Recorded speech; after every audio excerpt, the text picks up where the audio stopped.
Hola, mi nombre es Robert Mackenzie, hablándoles desde la Universidad de Chicago. Los aquí presentes, como cualquier norteamericano, ha sufrido el peso de uno de los grandes males de nuestro tiempo. La inflación, aumento de precios, mayor desempleo, trayendo como consecuencia la disminución de ingresos de la gente. Ninguno de nosotros es ajeno a este problema. Milton Friedman lo ha estudiado por muchos años y está convencido que conoce la cura. Lo que veremos ahora.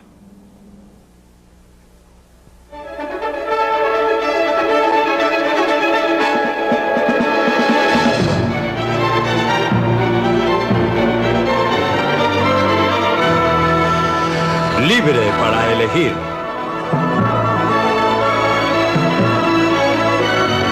Una opinión personal de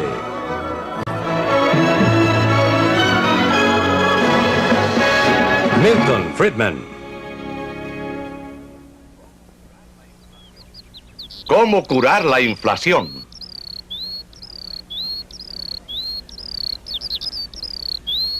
La Sierra Nevada de California, 10.000 pies sobre el nivel del mar. En invierno, las temperaturas bajan a 40 grados bajo cero. En verano, el lugar se sofoca por lo enrarecido del aire de la montaña. Y aún así, aquí se creó el pueblo de Bori. En su auge, Bori estaba lleno de prostitutas, borrachos y jugadores. Parte de la colorida historia del oeste norteamericano.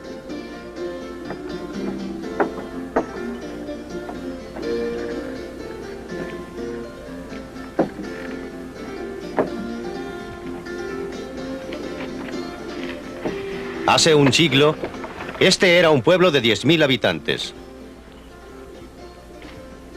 ¿Qué los trajo aquí? El oro. Si este fuera polvo de oro verdadero, la gente se lo estaría arrebatando. Una serie de descubrimientos de oro a través del oeste trajo aquí a gente de todo el mundo, a toda clase de gente. Vinieron aquí solamente con un solo propósito: enriquecerse pronto, rápidamente, pero mientras tanto edificaron ciudades, pueblos, en lugares donde nadie habría pensado edificar una ciudad bajo otras circunstancias. El oro edificó estas ciudades. Y cuando el oro se agotó, las ciudades se derrumbaron, se convirtieron en ciudades fantasma. Mucha de la gente que vino aquí acabó en la misma forma que comenzó, quebrada e infeliz. Pero muchos se enriquecieron. Para ellos, el oro fue una riqueza efectiva. ¿Pero lo fue para el mundo en conjunto? La gente no podía comer el oro. No podía usar el oro, no podía vivir en casas hechas de oro. Como existía el oro, tenían que pagar un poco más de oro para comprar bienes y servicios. El precio de las cosas subió en términos de oro. Todo subió a un costo tremendo, sacrificando vidas. La gente extrajo el oro de las entrañas de la tierra. ¿Qué sucedió con ese oro? Eventualmente, y por último, fue transportado a lugares distantes solo para ser nuevamente enterrado en el suelo. Esta vez, en las bóvedas de los bancos a través de todo el mundo. Casi no existe cosa que no haya sido usada en vez de dinero. Sal de roca en Etiopía. Anillos de bronce en África Occidental. Conchas de porcelana en Uganda. Aún un cañón de juguete. Cualquier cosa puede usarse como dinero.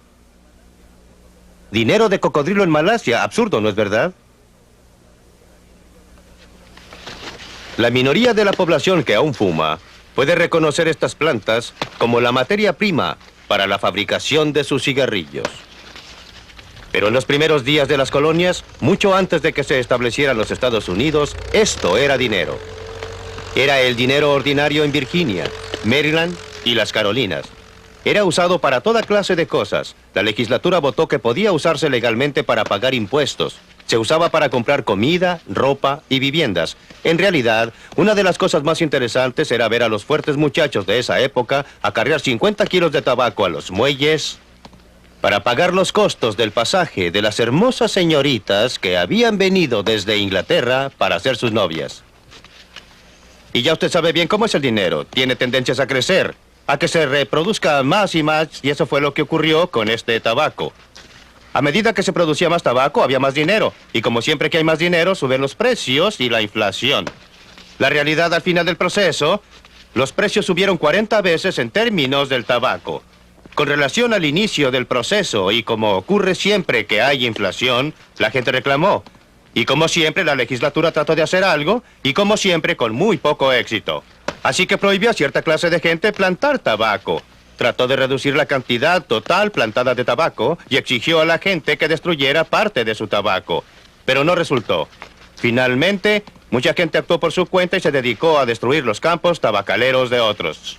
Eso fue demasiado y promulgaron una ley que hacía que fuera una ofensa capital, penable por la muerte, destruir el tabaco de otra persona.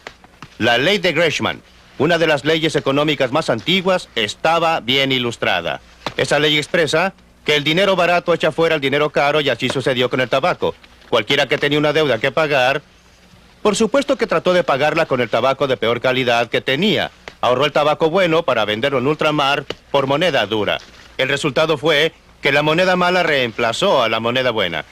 Finalmente, casi un siglo después de que empezaran a usar el tabaco como moneda, establecieron bodegas en que el tabaco era depositado en barriles, certificado por un inspector de acuerdo con su opinión respecto a su calidad y cantidad. Y se emitían certificados que la gente se entregaba entre sí para pagar las cuentas que se acumulaban.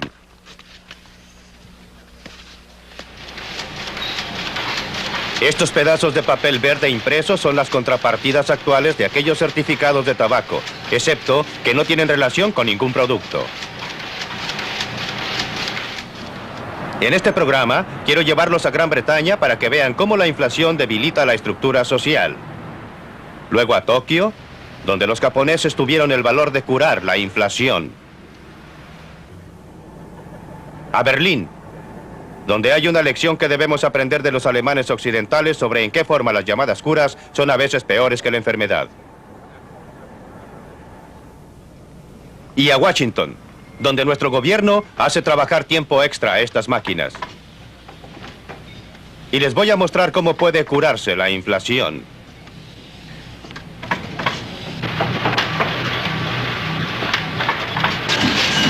La realidad es que la mayoría de la gente disfruta de las primeras etapas del proceso inflacionario.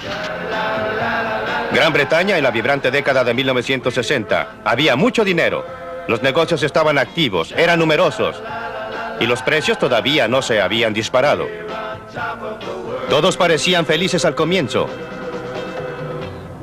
Pero a principios de la década de 1970, mientras los buenos tiempos continuaban, los precios comenzaron a subir cada vez con mayor rapidez.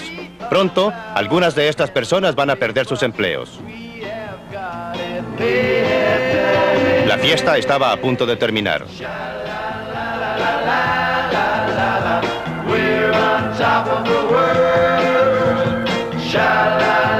La historia es muy similar en los Estados Unidos, solo que el proceso comenzó un poco después.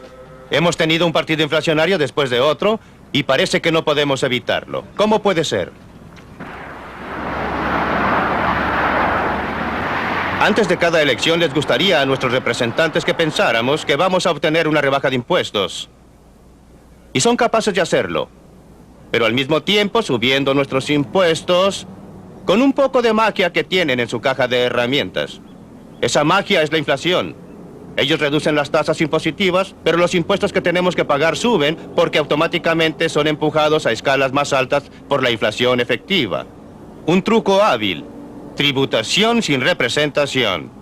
Mientras más trabajo, parece que más me quitan. Sé que si trabajo 1 o 2 días extra, lo que sacan solo en impuesto a la renta federal es casi el doble, porque aparentemente lo coloca usted en una escala superior de impuesto y le quita más. Robert Crawford vive con su esposa y sus 3 hijos en un suburbio de Pittsburgh. Son una familia norteamericana bastante típica. No azotes la puerta, Daphne. Muy bien. Muy ¿Qué bien. estás haciendo? Preparo tu platillo favorito. Fuimos a casa de los Crawford después que él había dedicado un par de días a preparar sus impuestos anuales a la renta, federales y estatales. Para nuestro beneficio, trató de calcular todos los otros impuestos que también había pagado. Al final no descubrió mucho que pueda sorprender a cualquier persona. La inflación está subiendo. Todo está más caro. No importa lo que usted haga. Tan pronto como usted sale de la casa, todo sube. Las cuentas de petróleo también suben. Las cuentas de electricidad, la gasolina. Mire, usted puede nombrar 1000 cosas que están subiendo. Casi todo está llegando hasta las nubes. Su comida. Bueno, mire usted, mi mujer va al almacén. Vivíamos con 60 o 50 dólares cada 2 semanas para nuestros alimentos básicos. Ahora es 80 o 90 dólares cada 2 semanas. Las cosas están más allá de nuestro alcance con relación a los gastos de la vida. Como le decía, cada mes se está poniendo más difícil y parece que cada vez va a estar peor. Y quién sabe dónde va a terminar. Al final resulta que he pagado cerca de 6,000 dólares de mis ganancias en impuestos. Lo cual me deja con un total de 12,000 dólares para vivir. Eso puede parecer mucho dinero, pero hace 5 o 6 años yo estaba ganando 12,000 dólares. ¿En qué forma la tributación sin representación afecta en realidad? ¿Cuánto le queda a la familia Crawford para gastar después que ha pagado sus impuestos a la renta? En 1972, Bob Crawford ganaba 12,000 dólares. Parte de este ingreso estaba exento de impuestos a la renta. Después de pagar el impuesto a la renta sobre el resto, le quedó esto para gastar. 6 años más tarde, estaba ganando 18,000 dólares al año. En 1978 la cantidad exenta de impuestos era mayor, pero ahora estaba en una escala tributaria superior y por eso sus impuestos subieron en un porcentaje mayor que su ingreso. Sin embargo, esos dólares no valían tanto. Aún sus salarios, sin considerar su renta después de impuestos, habían quedado atrás con respecto a la inflación. Su poder adquisitivo era menor que antes. Esto es la tributación sin representación en la práctica. Algunos de ustedes, hermanos, que están sentados aquí hoy, estaban con nosotros. Y me gustaría que meditaran acerca... Existen muchas víctimas propiciatorias tradicionales a las que se culpa por la inflación. ¿Cuántas veces han oído que los sindicatos tienen la culpa por pedir aumentos en los salarios? Los trabajadores, por supuesto, no están de acuerdo. Pero muchachos, esto no es cierto. Esto es un subterfugio, esto es un mito. Sus tasas de salario no están creando inflación. Y tiene razón. Los salarios mayores son más bien un resultado de la inflación que una causa de ella. Los economistas de este país... En realidad, la impresión de que los sindicatos causan la inflación se deriva parcialmente porque los salarios sindicales reaccionan lentamente con la inflación y luego existe presión para ponerse al día. Sobre una base de día a día, tratando de representar a nuestros propios miembros, lo que en realidad no es el caso. No solo no nos podemos poner al día, ni siquiera podemos mantener una tasa de salarios consecuente con el costo de la vida que ha subido en este país.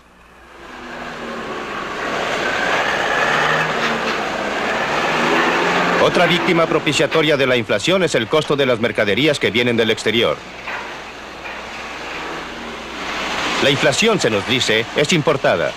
Mayores precios en el exterior suben los precios en casa. Es otra forma en que el gobierno puede culpar a otro por la inflación. Pero este argumento también está equivocado. Los precios de las importaciones en los países de que provienen no son en términos de dólares, son en términos de liras o yens u otras monedas extranjeras. Lo que ocurre a los precios en dólares depende de los tipos de cambio que a su vez reflejan la inflación en los Estados Unidos. A partir de 1973, algunos gobiernos han tenido una estupenda excusa culpando a los árabes de la inflación. Pero si los altos precios del petróleo fueran la causa de la inflación, ¿cómo es que la inflación ha sido inferior aquí en Alemania? Un país que debe importar cada gota de petróleo y gasolina que usa en los caminos y en la industria, que por ejemplo, en los Estados Unidos que produce la mitad de su propio petróleo. Japón no posee ningún petróleo en absoluto. Sin embargo, en la misma época en que los árabes estaban cuadruplicando los precios del petróleo, los japoneses estaban reduciendo la inflación del 30 a menos del 5% anual. La falacia es confundir los precios en particular, como el precio del petróleo con los precios en general. En casa, el presidente Nixon lo comprendió diciendo: aquí está lo que no haré. No conduciré a esta nación a lo largo del camino de controles de salarios y precios, sin importar lo políticamente provechoso que pueda parecer. Los controles y el racionamiento pueden parecer un camino fácil, pero en realidad son un medio fácil para mayores problemas, como la explosión que se produce cuando usted trata de poner una tapa a una corriente de vapor que sube sin bajar el fuego bajo la olla. Los controles de salarios y precios solo posponen un día el ajuste de cuentas y al hacerlo, privan a cada americano de una parte muy importante de su libertad. Pero escuche esto. Ha llegado el momento para una acción decisiva. La acción que quebrará el círculo vicioso de precios y costos en espiral. Hoy día estoy ordenando un congelamiento de todos los precios y salarios a través de los Estados Unidos por un periodo de 90 días. Además, solicito a las corporaciones que extiendan la congelación de salarios y precios a todos los dividendos. Muchos líderes políticos se han visto tentados para recurrir a controles de salarios y precios, a pesar de su repetido fracaso en la práctica. Nunca parecen aprender respecto a esta materia, pero pueden aprenderse algunas lecciones, como lo que ocurrió al primer ministro británico James Callaghan, quien finalmente descubrió que el mito económico era muy diferente, que estaba equivocado. E informó al respecto a la conferencia del Partido Laborista en 1976. Pensábamos que se puede salir de una recesión gastando y aumentando el empleo, reduciendo los impuestos y aumentando los gastos gubernamentales. Les digo con todo candor que esa opción no existe. Solo funcionó en cada ocasión a partir de la guerra, inyectando una mayor dosis de inflación a la economía, seguida por un mayor nivel de desempleo como el siguiente paso. Esa es la historia de los últimos 20 años. Pero una cosa es decirlo. Un motivo por que la inflación hace tanto daño es porque afecta a grupos diferentes en diferente forma. Algunos se benefician y, por supuesto, lo atribuyen a su propia habilidad. Algunos sufren y, por supuesto, lo atribuyen a las malas acciones de otra gente y a todas las medidas que adopte el gobierno, especialmente controles de salarios y precios. Los recolectores de basura en Londres se sintieron justamente agraviados porque no se había permitido que sus salarios se mantuvieran de acuerdo con el costo de la vida. Iniciaron una huelga, afectando no a la gente que impuso los controles, sino a sus amigos y vecinos que tuvieron que vivir con montones crecientes de basura infestada de ratones. Los trabajadores de hospital se sentían justificadamente agraviados porque no se había permitido que sus salarios se mantuvieran de acuerdo con el costo de la vida. E hicieron la huelga, dañando no a la gente que impuso el control, pero a los pacientes cancerosos que fueron echados de los hospitales. Los trabajadores actuaron como un grupo en una forma en que jamás habrían actuado como individuos. Un grupo se opone a otro grupo. Y se rompe la trama social produciendo cicatrices que demorarán varias décadas en curarse. Y todo sin ningún sentido, pues los controles de salarios y precios, lejos de ser una cura de la inflación, solo consiguen que ésta empeore. En la historia de nuestros líderes políticos hay un ejemplo vívido de cómo la ruina económica puede agrandarse por esos controles. Y una demostración clásica de qué hacer cuando suceda. Alemania 1945, un país devastado, una nación derrotada en la guerra. El nuevo cuerpo gubernativo era la Comisión de Control Aliada, representando a los Estados Unidos, Gran Bretaña, Francia y la Unión Soviética. Impusieron controles estrictos sobre prácticamente cada aspecto de la vida, incluyendo salarios y precios. Junto con los efectos de la guerra, los resultados fueron trágicos. El orden económico básico del país comenzó a desmoronarse. El dinero perdió su valor y la gente volvió al trueque primitivo. Usaron cámaras, plumas de escribir, whisky o cigarrillos como dinero. Esto fue hace menos de 40 años.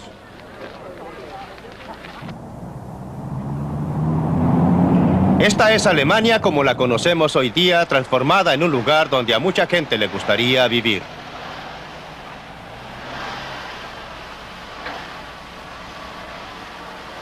¿Cómo lograron su recuperación milagrosa? ¿Qué sabían ellos que nosotros desconocemos? Una mañana temprano de domingo, era el 20 de junio de 1948, el ministro de Economía alemán, Ludwig Erhard, un economista profesional, simultáneamente introdujo una nueva moneda, el marco alemán de hoy día, y de un golpe eliminó casi todos los controles de precios y salarios.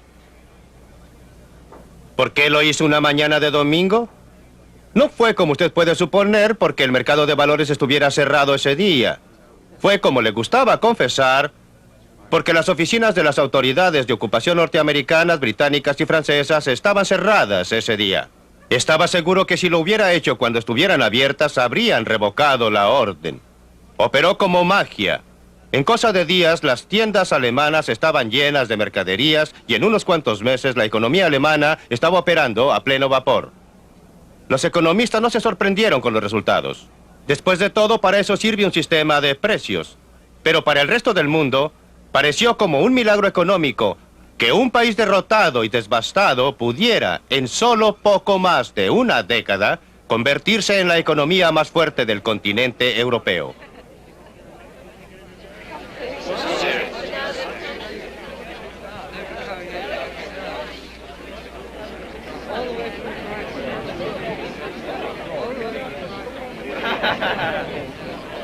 En un sentido, esta ciudad, Berlín Occidental, es algo así como una singular probeta económica colocada, como lo está, profundamente en Alemania Oriental comunista.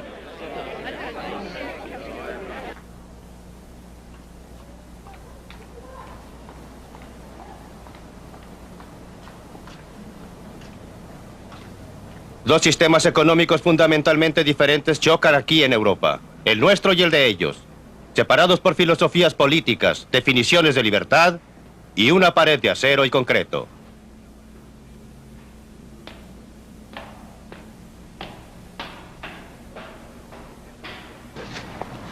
Está usted saliendo del sector norteamericano.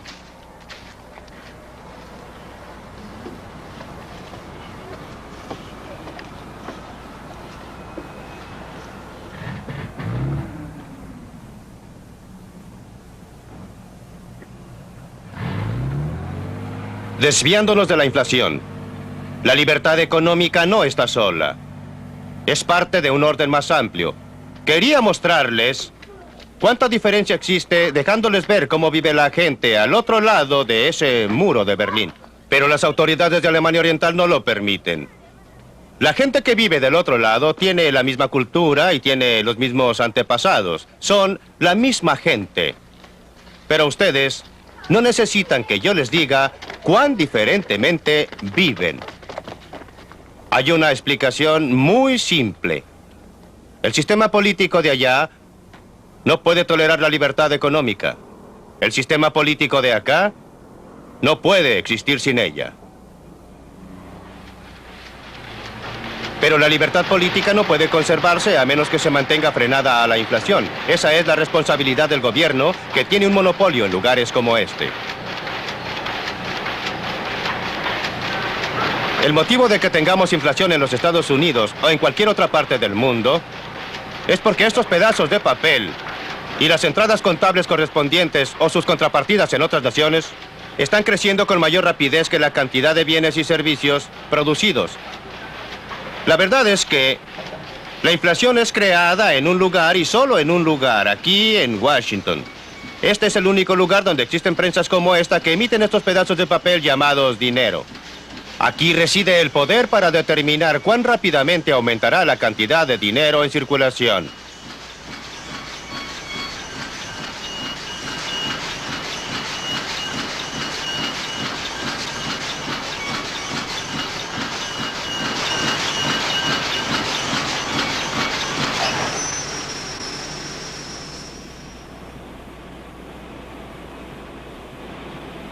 ¿Qué sucedió con todo ese ruido?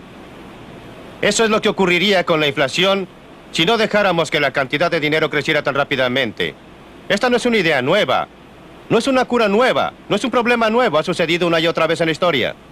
A veces la inflación ha sido curada en esta forma, a propósito. A veces ha ocurrido por accidente.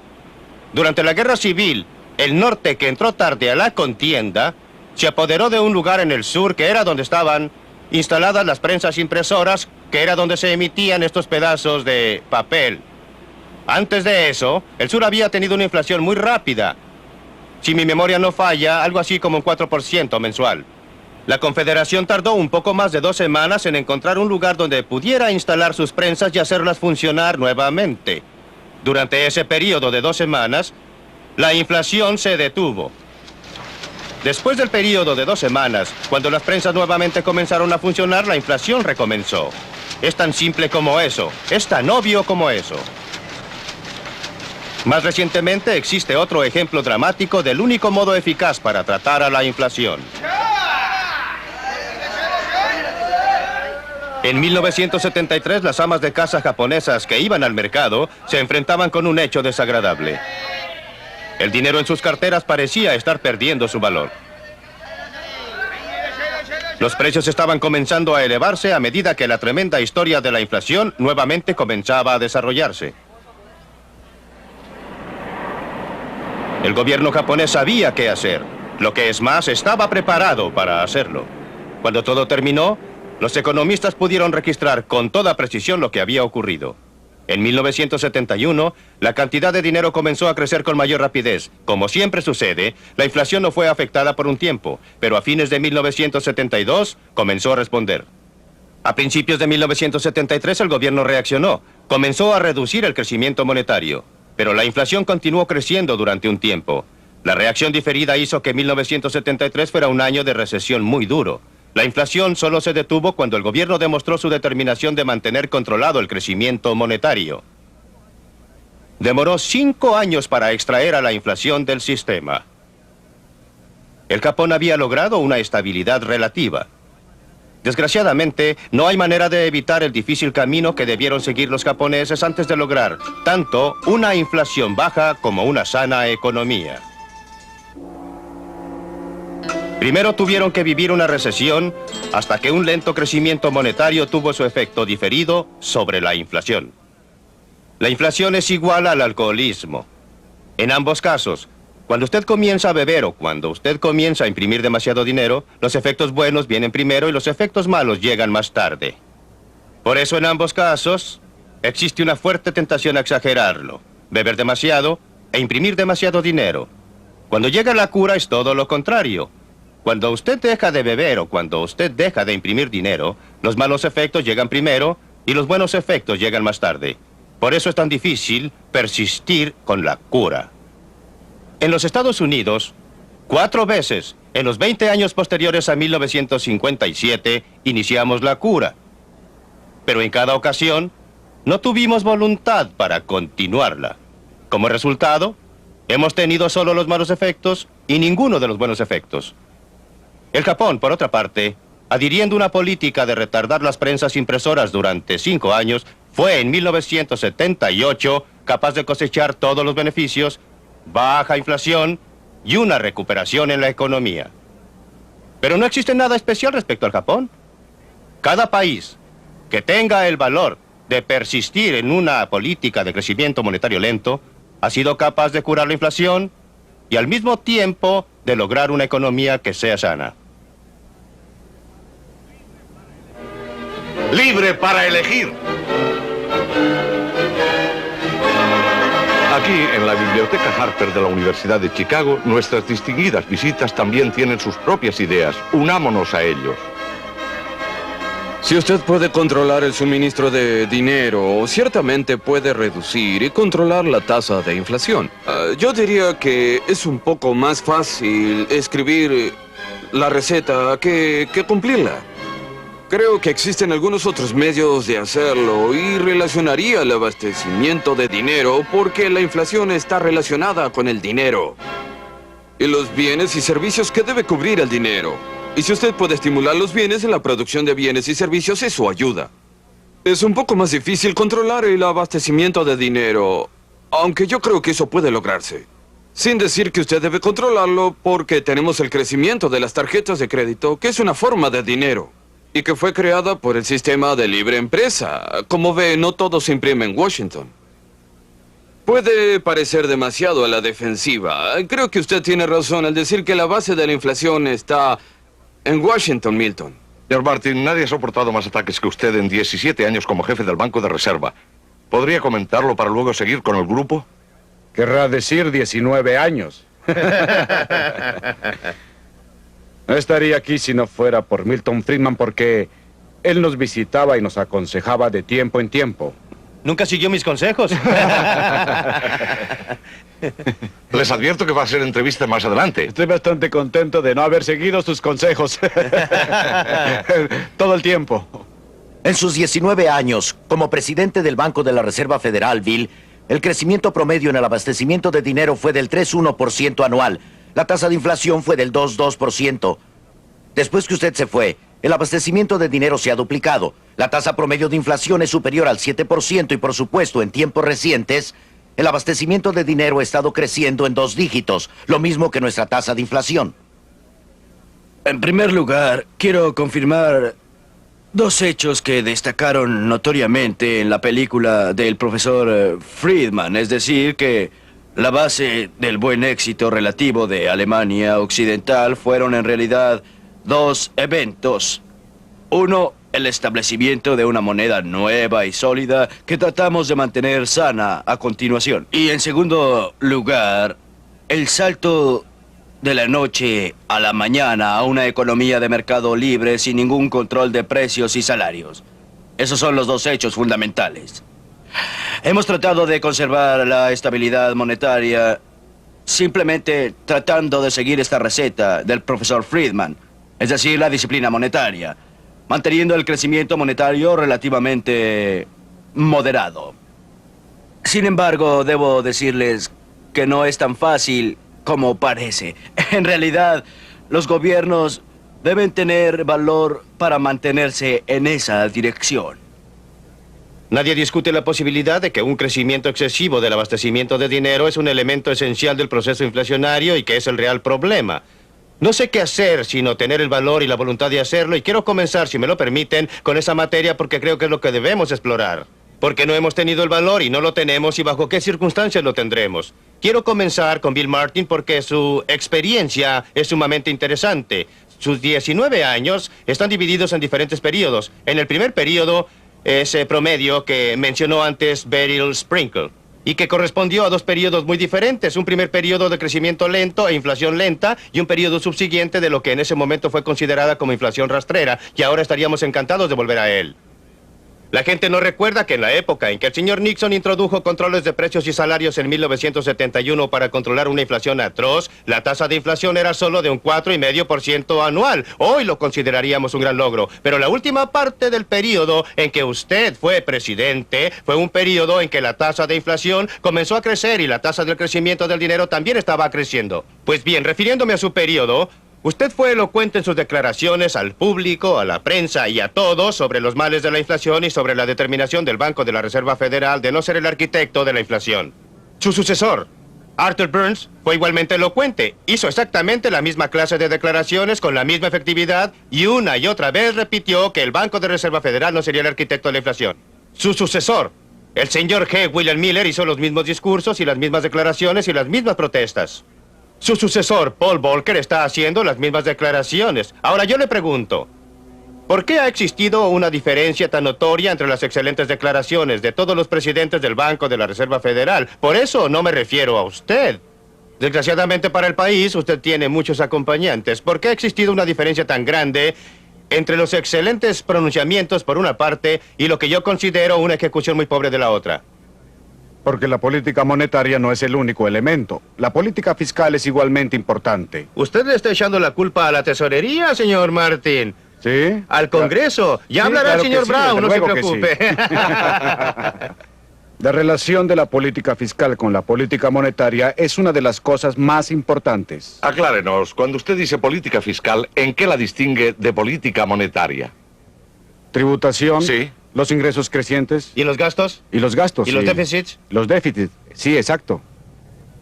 Y creo que usted tiene que darse cuenta que cuando he hablado durante mucho tiempo de la independencia del Banco de la Reserva Federal, esa es independencia dentro del gobierno, no independencia respecto al gobierno.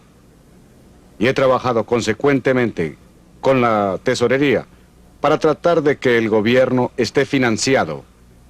Ahora esto nos lleva de vuelta a los gastos. El gobierno dice que va a gastar una cierta suma y luego resulta que no gasta esa misma cantidad. Se duplica. El trabajo del Banco de Reserva Federal no es correr con los gastos del gobierno ni con los impuestos gubernamentales. El trabajo del banco es controlar el abastecimiento de dinero.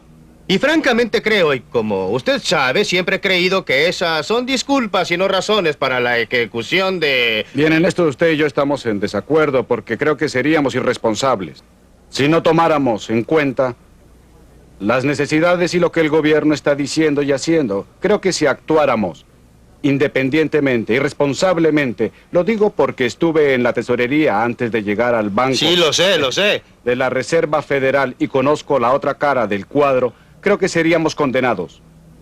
Con razón por el pueblo norteamericano y por el electorado. Cada banco central de este mundo, incluyendo el Banco Central de Alemania, incluyendo el sistema de Reserva Federal, tiene la capacidad técnica para hacer que el suministro de dinero cubra un periodo de 2 o 3 meses, no diariamente. Pero durante un periodo tiene la capacidad técnica de controlarlo. No puedo explicar la clase de impresión excesiva de dinero que ha ocurrido en términos de la incapacidad técnica del sistema de Reserva Federal, o del Banco Central de Alemania, o del Banco de Inglaterra, o de cualquier otro banco central del mundo. Yo no diría que técnicamente no podamos hacerlo, aunque jamás hemos logrado controlar el abastecimiento de dinero mes a mes. En esa forma, pero yo diría que técnicamente lo podemos controlar semestralmente, de un semestre al próximo, y eso sería suficiente.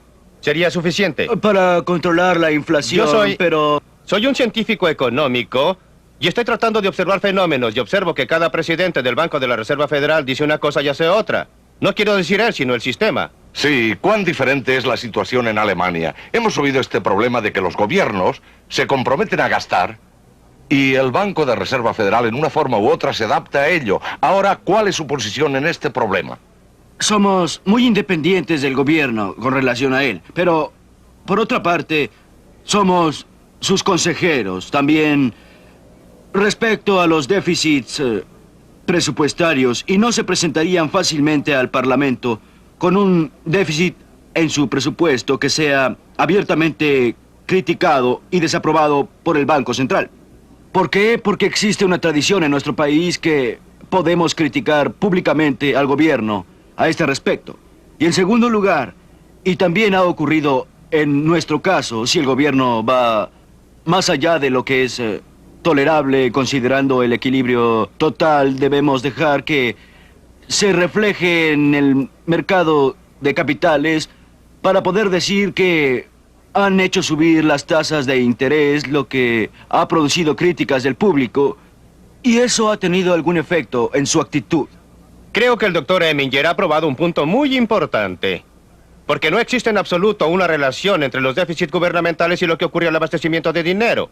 La presión sobre el Banco de Reserva Federal llega indirectamente porque los grandes déficits gubernamentales, si son financiados en el mercado de capitales en general, subirán las tasas de interés. Entonces tenemos a los Wright Partners en el Congreso y sus sucesores, presionando al Banco de Reserva Federal para que intervenga y financie el déficit imprimiendo dinero como una forma supuesta de mantener las tasas de interés. Antes de dirigirme al señor Brown y preguntarle eso, quiero enfatizar un punto muy importante. El Banco de la Reserva, para tratar de mantener las tasas de interés, nos ha colocado en una posición en que tenemos las mayores tasas de interés en la historia. Es otro ejemplo de la diferencia entre las intenciones anunciadas de una política y sus resultados efectivos. Pero ahora quiero dirigirme a Clarence Brown y preguntarle, acosarlo y colocarlo en una silla caliente por un rato. Los gastos gubernamentales han estado subiendo rápidamente con la administración republicana o demócrata. Este no es un asunto de partidos, no importa. Los déficits gubernamentales han estado subiendo rápidamente con la administración republicana o la demócrata.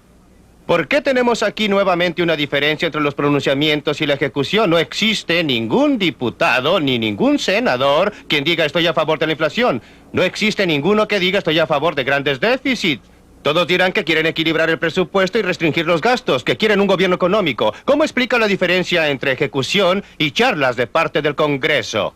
Primero creo que debemos dejar establecido un punto. No estoy tanto con el gobierno como estoy contra él. Y como sabes, soy un miembro minoritario del Congreso. Quisiera decirle que personalmente esto no va dirigido a usted. Entiendo, por supuesto. Ahora déjeme decirle que, aunque los gobiernos, como usted ha mencionado, han sido gobiernos republicanos y demócratas, y han sido ambos responsables por los aumentos en los gastos.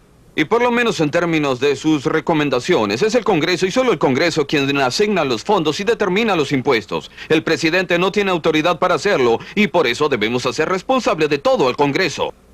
Yo creo que tenemos que aceptar que es más entretenido regalar cosas que retenerlas y por este motivo el Congreso responde a una petición general que dice: quiero que usted elimine el programa de todos, menos aquel en que estoy especialmente interesado. Ahorra dinero, pero mi esposa está a cargo de los orfelinatos, así es que tratemos de ayudar a los orfelinatos o lo que sea. Déjeme tratar de probar un punto, si puedo, respecto a lo que creo que es una nueva tendencia que se está produciendo en el Congreso. Y es que la inflación, como mal nacional, está comenzando a tener un impacto en la psicología política de muchos norteamericanos. Los alemanes, los japoneses y otros tuvieron esta terrible inflación posterior a la guerra. Y los alemanes la han sufrido 2 veces, después de la Primera y Segunda Guerra Mundial. Y es parte de su psicosis nacional, pero nosotros estamos afectados por la depresión. Toda nuestra estructura tributaria está basada en la depresión. La idea de la estructura tributaria en el pasado ha sido sacar el dinero debajo del colchón, donde se colocó después de que los bancos fallaron en este país y se perdieron los empleos, y sacarlo de la caja de lata enterrada en el jardín. Sacarlo de allí y ponerlo en circulación, moverlo, hacer que las cosas marchen, y una de las formas de hacerlo fue estimulando la inflación. Porque si lo guardan, el dinero se depreciará, y la otra forma fue quitárselo a la gente por los impuestos y dejar que el gobierno lo gaste. Pero existe una reacción contra esto. Y la gente está comenzando a decir: no estamos sufriendo tanto como sucedía con la depresión, ahora estamos sufriendo la inflación. Y nos gustaría que la controlara. Eso se puede hacer en otra forma y sin reducir radicalmente el suministro del dinero. Pero creo que el Comité Económico Conjunto ha recomendado que lo hagamos gradualmente. Pero la forma en que se puede hacer es reduciendo los impuestos y el impacto del gobierno, es decir, el peso del gobierno, y aumentando los ahorros privados, de modo que los ahorros privados financien parte de la deuda que usted tiene. No existe ningún modo de hacerlo sin reducir, en mi opinión, la tasa del crecimiento monetario y reconociendo los hechos aún cuando no debería ser así. Me pregunto si se puede reducir la tasa del crecimiento monetario a menos que el Congreso en realidad reduzca los gastos del gobierno como también los impuestos gubernamentales. Es que radica el problema, que cada vez que usamos la administración de acuerdo a la demanda, nos encontramos en una especie de situación de doncella de hierro. Nos inclinamos hacia aquí y uno de los clavos nos desgarra aquí. Nos torcemos para ese otro lado y un clavo nos engancha allá. Y cada recesión ha tenido mayores tasas básicas de desempleo que la anterior en los últimos años. Y cada inflación ha tenido una inflación mayor. Tenemos que quitarle esa gran tendencia que hay en la sociedad. Sería justo decir que una diferencia fundamental es que los alemanes tienen miedo de un regreso a la inflación. Después de haber sufrido la experiencia horrorosa, especialmente entre las guerras, hay tendencia a temer que la recesión se convierta en depresión. Creo que hay algo de verdad en eso, y en particular en Alemania. El gobierno tendría mucho que temer en sus perspectivas electorales si enfrentara un periodo de elección con una alta tasa de inflación. Pero existe otra diferencia importante. Parece que tememos más al desempleo que a la Usted inflación. teme al desempleo, pero nosotros también. Tememos igualmente a la inflación, pero hay otra diferencia. Es decir, una vez que se ha entrado a esa gradual inflación, cada vez la meseta es más alta. Es extremadamente difícil salir de ella. Deben tratar de evitarlo, pero este es un consejo muy barato que les doy porque ya la estamos sufriendo. Pero nosotros, durante los últimos 15, 20 años, siempre hemos estudiado las experiencias y nos hemos dicho que jamás debemos caer en este círculo vicioso. Una vez que esto sucede, demora mucho tiempo salir. Eso es lo que estoy predicando ahora, que debemos evitarlo a cualquier costo. No debemos caer nuevamente en este círculo vicioso como sucedió en 1973 y 74. Nos demoramos 4 años. 4 años en salir de allí, aunque solo teníamos una inflación del 8%. 4 años para llegar al 3%. De modo que Eso creo será, que sí. existe la cuestión si acaso se puede hacer algo en forma gradual durante muchos años. O si se necesita un tratamiento de shock. La película dice que los japoneses se demoraron, ¿cuánto? 4 años, 5 años. Pero una de mis preocupaciones más grandes es que todavía no hemos sufrido mucho. La mayoría de las naciones que finalmente han logrado que su inflación... Bien, no estoy postulando a un cargo público, Clarence. La mayoría de los países que finalmente controlaron su inflación tenían una inflación del 20 al 30% o peor. En Alemania fue mucho peor. Y el público lo apoyó. Vivimos en una democracia. Y tenemos grupos de electores que ganan con la inflación. Observe a la gente que es dueña de bienes raíces, les ha ido muy bien. ¿Sí? ¿Y sabe cómo podremos lograrlo sin sufrir aún más? Dudo mucho que tengamos buen éxito. La pregunta es, ¿quiénes son los electores que se han beneficiado más con la inflación? No hay duda, son los dueños de las casas, pero también los congresistas, quienes han votado por mayores gastos sin tener que votar por mayores impuestos. En realidad, el Congreso en realidad ha votado por la inflación. Pero nunca ha quedado registrado este hecho de ningún congresista. Los empleados civiles del gobierno son quienes tienen sus propios sueldos clasificados y esto está relacionado con la inflación. Tienen un beneficio de jubilación, una pensión de jubilación relacionada con la inflación. Una gran parte de ellos también tiene derecho a la seguridad social que está ligada a la inflación. De modo que los beneficia. Los contratos laborales que están clasificados y muchos de los precios que están ligados pero a la ella. única cosa que está ligada a la inflación, y aquí quiero volver atrás y preguntar por qué el Congreso ha sido tan malo en esta área, son nuestros impuestos. Ha sido imposible lograr que el Congreso coloque un índice al sistema tributario de modo que no tenga el presente efecto. En cada 1% de aumento, la inflación empuja a la gente a tramos superiores y la fuerza a pagar mayores impuestos. Sí, ¿Cómo ya usted lo sabe? sé. Estoy a favor de... Algunos países lo hacen, sí, por claro. supuesto. Canadá lo hace, coloca un índice. Yo fui a Canadá para un programa de seminario de fin de semana sobre poner índices y volví convertido en su adepto. Porque descubrí que la gente que está encantada con esto son los contribuyentes. Y Claro. porque a medida que sube la tasa de inflación, su nivel de impuestos se mantiene al mismo nivel o baja. La gente que está más descontenta con ello es la gente que tiene que planificar los gastos del gobierno, porque está reduciendo la cantidad de dinero del gobierno más que verlo subir en 10 o 12 mil millones. Se obtiene un pequeño dividendo que gastar en este país. Los burócratas lo hacen todos los años. Pero a ellos tampoco les gusta, como indica el doctor Friedman, porque usted ve, los políticos no alcanzan a votar por una reducción de impuestos. Puesto que sucede automáticamente, Sí, claro, yo y de quisiera modo que no se puede ir en forma digna a decir a sus electores, estoy a favor de ustedes, voté por una reducción de impuestos. Y creo que debemos colocar un índice al sistema tributario para que la reducción sea automática, preferible a lo que ha ocurrido anteriormente, un aumento automático en los impuestos. Y los políticos que dicen, bien, sentimos mucho la inflación, pero...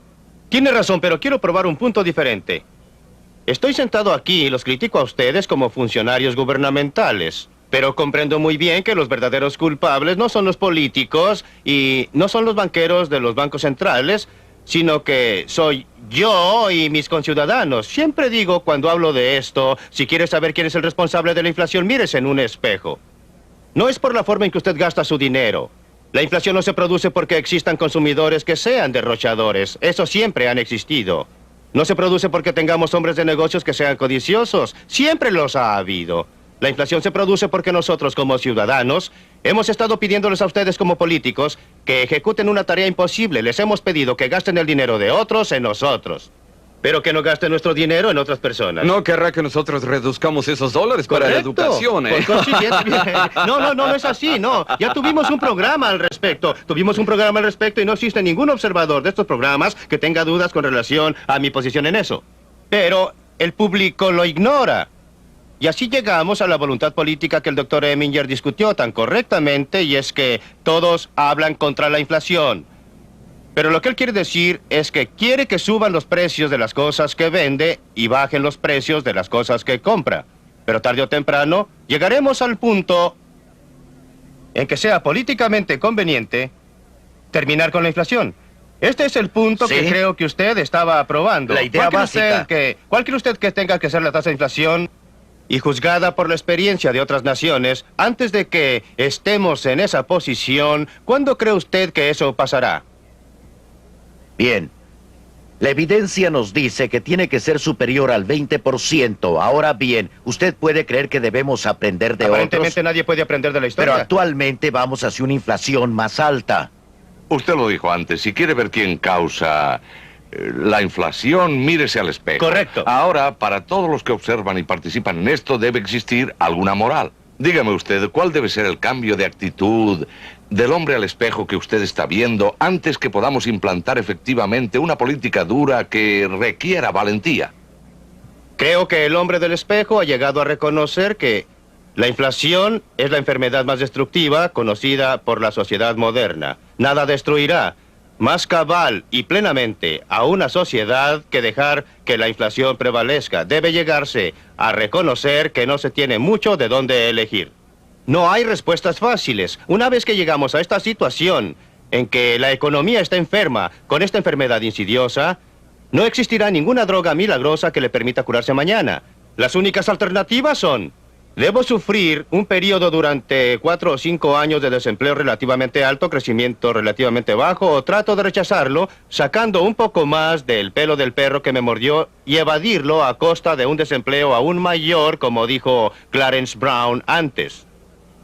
La única alternativa que enfrenta este país es, si tenemos un desempleo temporal por un periodo corto, como un efecto lateral de curar la inflación, o si entramos a un periodo de desempleo aún mayor más adelante y debemos repetirlo todo nuevamente. Esa es la única alternativa que tenemos, y cuando el público en general lo reconozca, elegirán personas para el Congreso y un presidente que estén comprometidos a menos gastos gubernamentales y a menor impresión de dinero de parte del gobierno. Hasta que esto ocurra, no curaremos la inflación.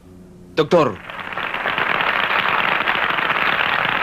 déjeme diferir de usted en este sentido. Creo que es importante que durante el tiempo en que estamos tratando de eliminar la inflación de la economía, también demos al hombre de la calle, al hombre común, la oportunidad de tener un poco más de sus propios recursos para gastar. Y si usted puede reducir sus impuestos en ese momento y luego reduce al gobierno durante el proceso, le da su dinero para gastar en vez de entregar todo ese dinero al gobierno. Y si usted reduce sus impuestos para tratar de estimularlo a que ponga ese dinero en una cuenta de ahorros, puede estimular los ahorros adicionales en sentido privado para financiar la deuda que tiene que mantener. Y también puede alentar el estímulo del crecimiento de la sociedad, que es la inversión en mejoras del capital y de modernizar las industrias, y logrará que los Estados Unidos sean mucho más competitivos con los otros países y podamos tratar de hacerlo sin tanto desempleo penoso, tanto como podamos. ¿No cree que tiene mérito? Usted sabe que estoy totalmente a favor de reducir los gastos gubernamentales y estoy totalmente a favor de librarnos del reglamento gubernamental que reduce la productividad y altera la inversión, pero... Y si lo hacemos, podemos reducir en parte los impuestos. Debemos, pero usted está introduciendo algo que ha confundido al pueblo norteamericano, y es la confusión entre gastar e impuestos. El verdadero impuesto al pueblo norteamericano no es lo que usted llama impuestos, son los gastos totales. Si el Congreso gasta 50,000 millones de dólares más de lo que entra, si el gobierno gasta todo ese dinero, ¿quién cree usted que lo está pagando? Por supuesto. Los árabes no lo están pagando. Santa Claus no lo está pagando. Un hada no lo está pagando.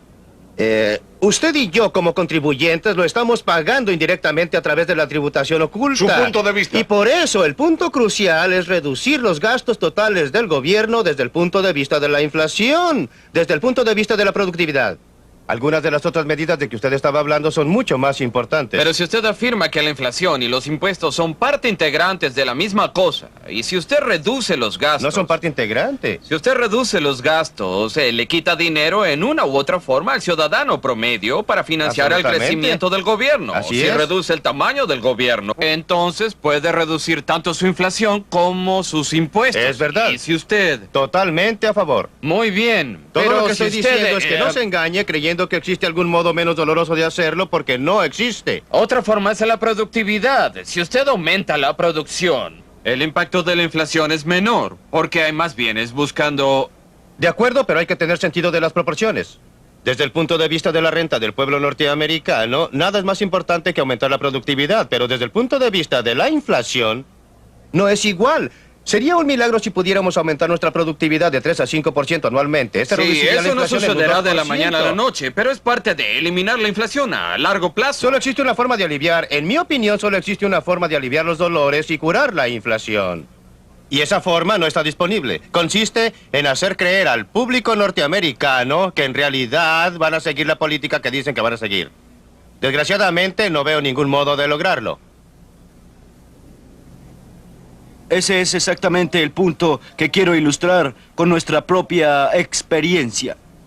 También tuvimos que eliminar la inflación y existió un periodo penoso de 1 año y medio. Pero después tuvimos una reducción continua en la tasa de inflación con un lento movimiento de alza en la economía a partir de 1975.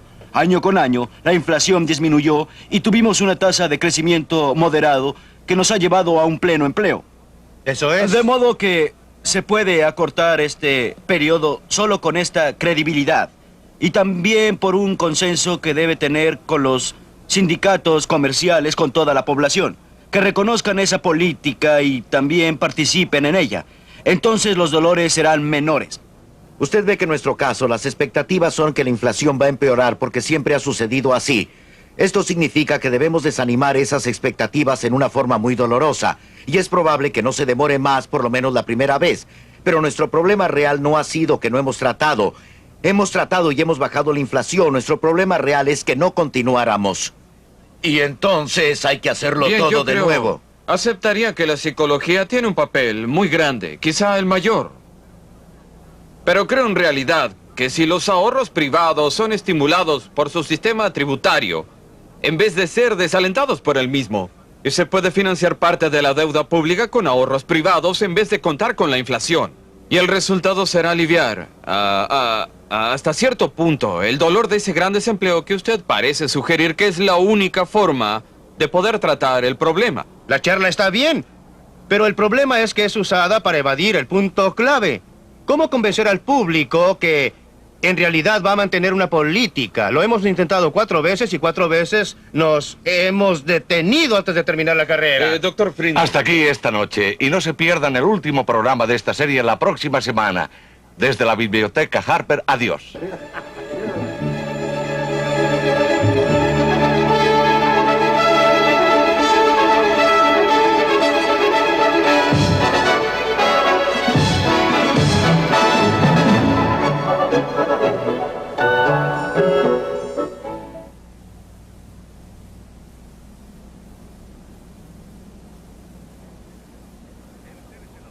Entérese la próxima semana de cómo es usado el poder y se abusa de este, de cómo el poder concentrado afecta la vida de cada americano. No se pierda Libre para Elegir la próxima semana.